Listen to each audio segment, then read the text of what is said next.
we're now going to talk about the employee center's main data, which is the employee details. We're going to start with what's called the overview, which is denoted by the home symbol icon.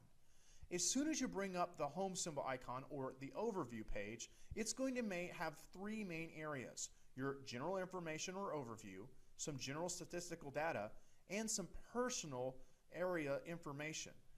Let's look at the general information. Your general information is a quick snapshot of information about you as an employee. It's going to show your pay rate, whether it's hourly or salary. It's going to show you your hire date, division, whether you're full-time, managers, and etc., all the way down to your employee ID.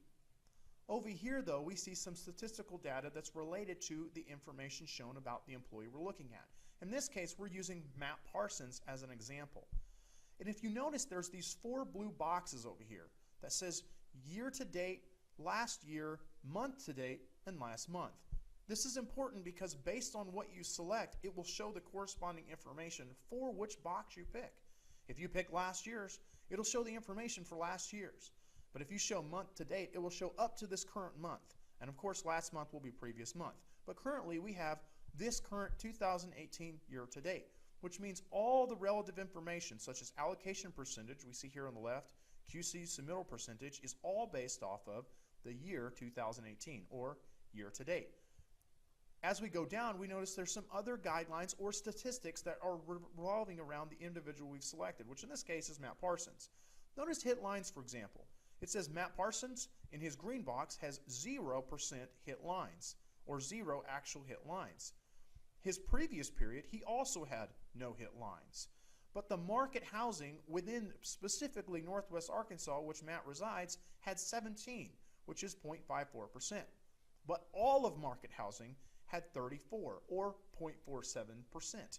If you look at this, this just is a general breakdown of how you're doing, how you've done since last period, how you do within your subdivision, and ultimately how that compares to your main division that you fall under. And this is the same for the incidents, promotions, transfers, your weekly hours, and your sick days.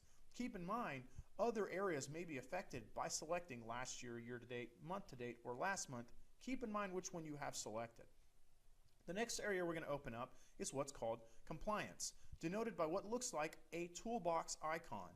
After selecting compliance, it's going to open up two main features. One would be your hit lines, and two, your incidences.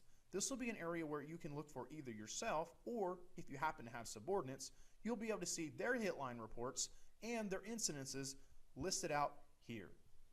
The next area we have is denoted by a highway or a road, and it's called career. Inside the career, we've ported from Kimbel Academy your actual career path. This is a one-stop shop area where you can see a lot of the data about you as an employee. So we felt it was appropriate to bring the career path over so you can see this denoted here as well. Of course, the career path is an area that we've developed and we've created to help you know where you're at along the process of not only learning your job, but preparing you for the next job to come.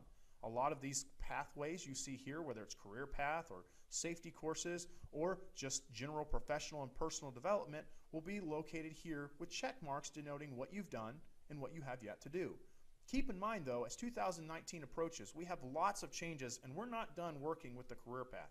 We have a lot more options, a lot more things we want to bring to this application. But let's move on. The next app is rank. The rank area is denoted by what looks like two chevrons or a rank structure, and it's going to have rank history broken down with dates, when it changed, your titles during those changes, a little bit of graph information showing about your process moving from one rank to another, as well as employee history and whether you've been part of our Red Shirt program in the past, when that started and when that ended. Just some general information about your rank and when those have changed. The next area we have is denoted by what looks like a comment icon. This is the evaluation section.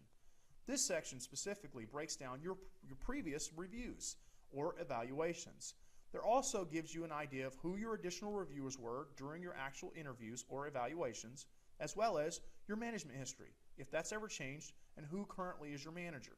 In this case, Matt Parsons is Mark Beaver, but had he had several manager changes, they all would have been listed here along with the date they actually started in relation to the manager.